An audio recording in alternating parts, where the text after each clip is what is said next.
BuildBot is designed to simulate a reflective robot design process.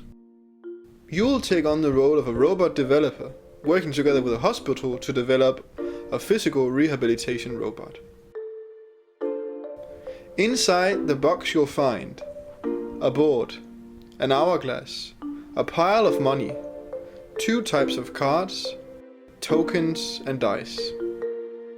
One set of cards consists of 4 different types of stakeholders: patient, robot buyer, therapist, and policymaker.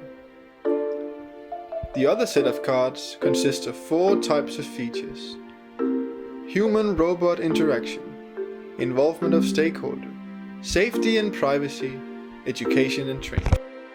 You move around the board by rolling the dice, collecting stakeholder cards, and selecting the appropriate features cards. The game ends when the final player reaches the BuildBot space. The winner is the player with the most money at the end of the game. Don't forget to keep the score. Happy playing!